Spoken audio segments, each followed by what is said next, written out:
I look around the four walls of my bedroom, smell the bite of pine, counting the twisted knots in the blond wood paneling. The view outside my window consists of tall birch trees and tangled brush.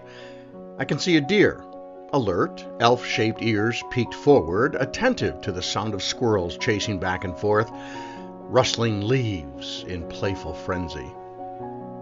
My surroundings are serene, calm. This is my refuge. I have escaped into my wilderness. Just as another young man had once escaped to Alaska, turning away from the orders and expectations of his very human father, I too have the need to escape. The only exception is Alaska for me is my wood-paneled bedroom, with a view overlooking the backwoods of our northern Wisconsin home. It's as far as I would run through my earliest years, but still, I escaped. Professionals will tell you that escaping as a teenager is part of building individualism, growing and nurturing your sense of self as you separate from your parents. Not for me. My bedroom was the only relief I had from the religious tenets that dictated our family's thoughts, actions, and intentions. Here, I could breathe. I could relax. It was my only opportunity to think thoughts without slicing examination and the demand of strict adherence to the interpretation of chapters and verses as outlined by the adults who surrounded my every step. Every possible waking moment from ages 10 to 18 was spent in this bedroom. During a rare discussion with a counselor, I said I could have lived in my bedroom if I just had a bathroom and refrigerator. Absent these necessities, I had no choice but to venture outside for meals and passage to my next church service, church youth meeting, prayer gathering, or school function.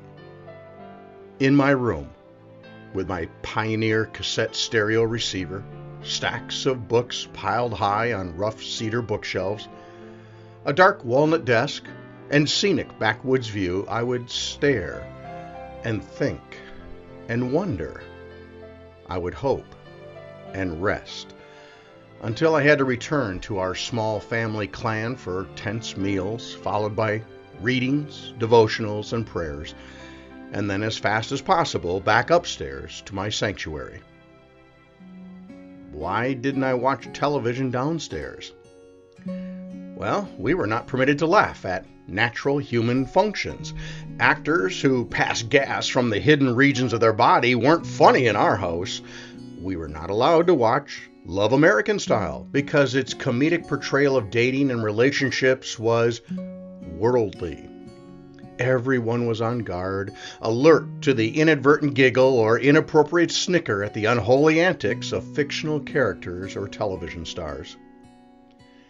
I preferred the solitude, lying in my bed, listening to the radio, or calling the local DJ with song requests, my favorite being Dobie Gray's Drift Away, not understanding then my affinity to that particular song. I would read Hardy Boy mysteries and then fall asleep, feeling the burdensome weight of guilt because I didn't kneel by my bed and pray each night as modeled by my parents. Guilt, remorse, dread. These were the burdens that weighed my young soul to want to escape into the wilderness, even while being the most popular kid at church, at youth groups, and with teachers, pastors, and parents. I thrived on interacting with people outside our home, as they were my source of value, until I could escape back to the serene confines of my chosen solitude. My favorite songs were All by Myself and Alone Again, naturally. Not out of self-pity, but at the end of the day, I always was more comfortable with myself than pressed into the theology of the world that entrapped me. Apparently, I had a twin who felt the same pressure, the need to escape to survive as depicted in the book and the movie Into the Wild, the story of Chris McCandless. Chris was a young man, not unlike myself, with all the outward benefits of a stable home, a good education, and never wanting for food or clean clothes. Yet, his betrayal could be inserted into my personal biography without a trace of tampering. As quoted from the book itself, he was very much to himself.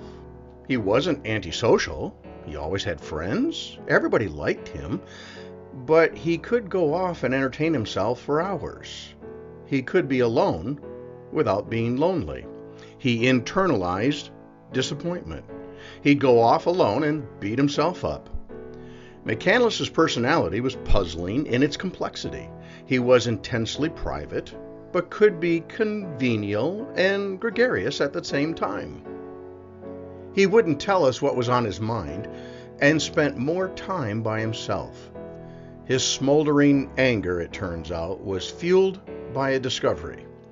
His parents increasingly worried about their son's emotional distance.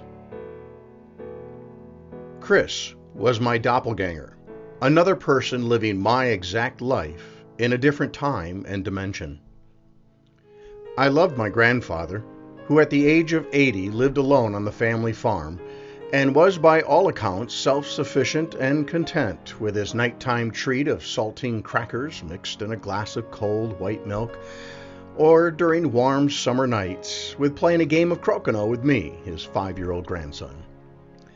He liked having me around. He laughed at my antics. He cooked bacon mostly every morning so I could be stirred awake by the satisfying mix of the snap-crackle sounds with an irresistible aroma, coaxing a smile even from my deep slumber. I surmised from his demeanor that he was content with the life he had lived, ready to move on to the next sphere, whatever that might be, sooner than later. Although I do not live angry, I live with anger. History has proven that "throw me the ball" were the 4 worst words I had ever spoken. I was 6 or 7 years old. The Sunday evening church service had concluded, and I'd watched the older boys bolt out the door to toss around a football. After dislodging my hand from my father's, I followed out as well, hollering, "Throw me the ball!" But they ignored my pleas to join the fun. I was just a stupid little kid. The man behind me, however, did not ignore my request to join the play as he heard my words loud and clear. "Get in the car now. You know better than to horseplay after church. When we get home, you're going to learn your lesson." Horrific silence encased the drive home. The car was a hearse, making its slow journey with punishment to be meted out as the consequence for a sinful and mostly untimely desire. My mother looked out the window. I was frantically thinking how to avoid the unavoidable. I knew what was coming, a foregone conclusion created from words calling out to play at the most inopportune moment. I pled my case, but he didn't throw it. I didn't get the ball. "You wanted him to," the judge, my father, declared. Oh, guilt by intent. My crime? I was a freckled-faced, skinny little kid who just wanted to play football after church. Day after day, year upon year, I was held down by the jackboot of my father's religion. Holy writings, prayers, sin, redemption from hell. These were the messages drilled into my existence from birth. I was told over and over again, turn away from the world. Listen only to those who speak the truth. We are right. All others are wrong. This sounds identical to the words of David Koresh, Charles Manson, or even Joseph Smith, except those charismatic leaders were now dead, while ours was miraculously transfigured alive. Rather than accept my message of personal damnation, I died inside. The thought of returning home was perpetually filled with dread and foreboding, and I was not ever sure when an errant word, thought, or deed might escape and result in punishment. My bedroom. I always had my bedroom as my escape. Just 10 quick steps upstairs, shut the door, safe for a time.